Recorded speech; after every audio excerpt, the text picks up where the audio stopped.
பரிசுத்த வேதாகமம் பழைய ஏற்பாடு நீதிமொழிகள் 31ஆம் அதிகாரம்.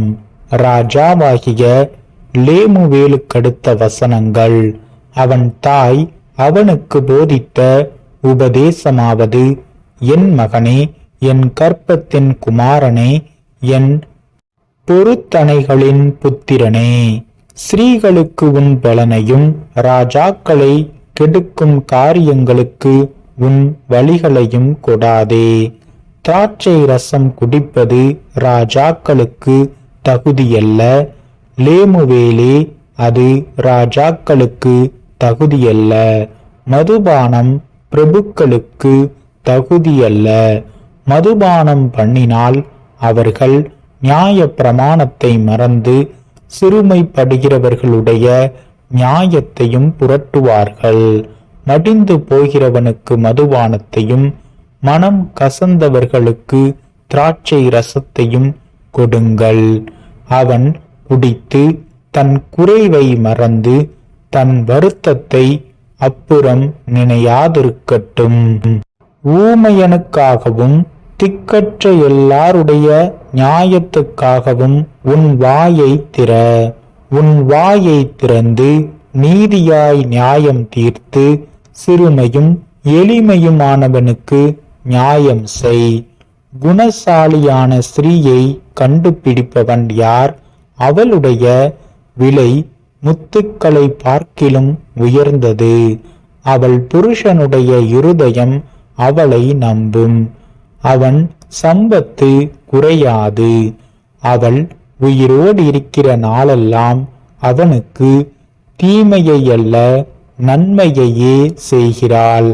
ஆட்டு மயிரையும் சணலையும் தேடி தன் கைகளினால் உற்சாகத்தோடு வேலை செய்கிறாள். அவள் வியாபார கப்பலை போல் இருக்கிறாள்.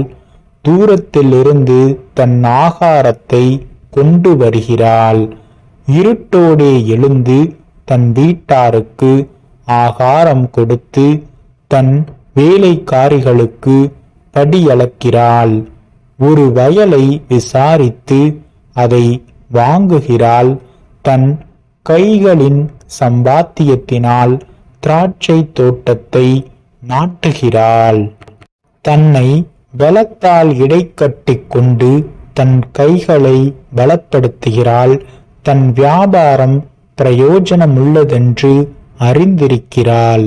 இரவிலே அவள் விளக்கு அணையாதிருக்கும். தன் கைகளை ராட்டினத்தில் வைக்கிறாள். அவள் விரல்கள் கதிரை பிடிக்கும். சிறுமையானவர்களுக்கு தன் கையை திறந்து ஏழைகளுக்கு தன் கரங்களை நீட்டுகிறாள்.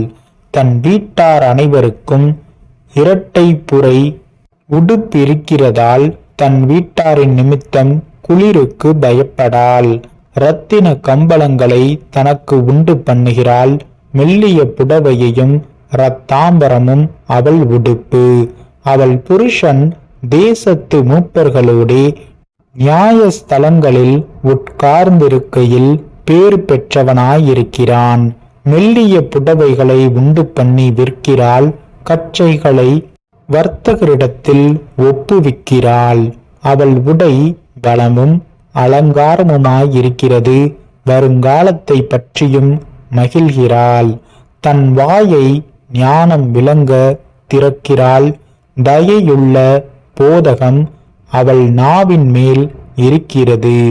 அவள் சோம்பலின் அப்பத்தை புசியாமல் தன் வீட்டு காரியம் எப்படி நடக்கிறது என்று கண்ணோக்கமாயிருக்கிறாள். அவள் பிள்ளைகள் எழும்பி அவளை பாக்கியவதி என்கிறார்கள்.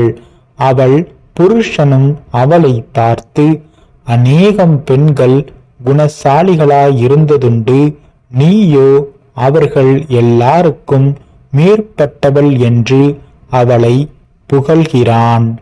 சௌந்தரியம் வஞ்சனையுள்ளது, அழகும் வீண். கர்த்தருக்கு பயப்படுகிற ஸ்திரீயே புகழப்படுவாள்.